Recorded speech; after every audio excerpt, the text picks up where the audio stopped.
የተሰበሰብንበትን ዓላማ ለምን መጣን?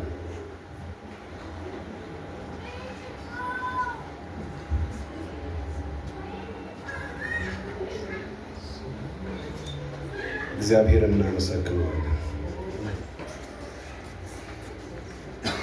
ከመወለዱ አድጎ እስከ ማረጉ ድረስ ለእኛ መልእክት አለ።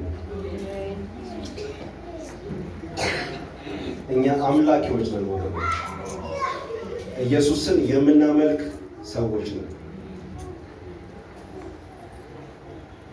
አባት ሆይ እናከብርሃለን ስለሰጠህን ይህንን ቀን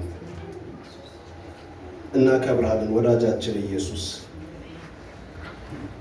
ከመወለድህ እስከ መሄድህ የሰጠህን መልእክት በሕይወታችን ላይ ጌታ ሆይ ትልቅ መልእክት አለ። ዛሬ የተወለድክበት ብለን ስምህን ልንጠራ አቅም ስለሆንክ እናከብርሃለን። ደግሞ ነገ ቀን ይመጣል አምላኪዎች ስለሆንን ሞተህልናል እንልሃለን። ለእኛ ትተህ ያለፍከውን መልእክቶችን ሁሉ እንዘክራቸዋለን፣ እናወራቸዋለን። አምላኪዎች ነን። የዘላለም አምላክ እግዚአብሔር ስለሰጠህን ድንቅ ቀን ጌታ ሆይ እናከብርሃለን። እግዚአብሔር ዓለምን ስለወደደ ልጁን ኢየሱስ ክርስቶስን አንደኛ ልጁን ኢየሱስ ክርስቶስን ለእኛ አሳልፎ ሰጠ። ምድርን ስለወደድካት ጌታ ሆይ እናከብርሃለን። ስናመልክህ ስለምናልፍ እናከብርሃለን። ስንጠራህ ስለምናልፍ እናከብርሃለን። በዚህ ሂደቶች ውስጥ ሁሉ ያሉ ነገሮችን ጌታ ሆይ አንረሳቸውም። እግዚአብሔር ሆይ ስምህ ለዘላለም ይባረክ።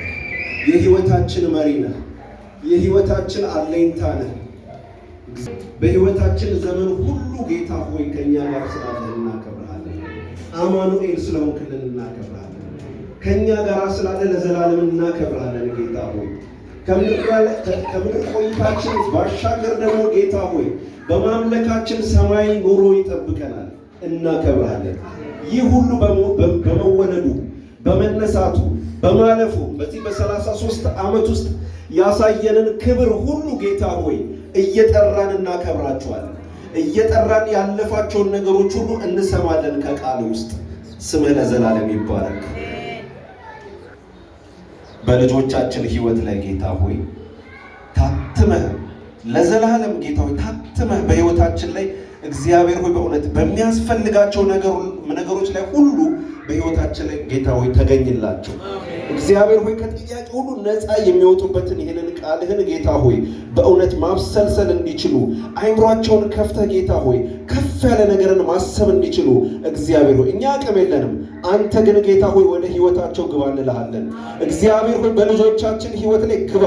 እግዚአብሔር ሆይ በእውነት በኑሯቸው ላይ ግባ። እግዚአብሔር ሆይ እኛ ማሳየት የምንችለውን ነገር ብቻ እናሳያቸዋለን። ነገር ግን ጌታ ሆይ እግዚአብሔር ሆይ በእውነት አንተን የጠራን አምላካችን ስለማታሳፍረን እናመሰግንሃለን።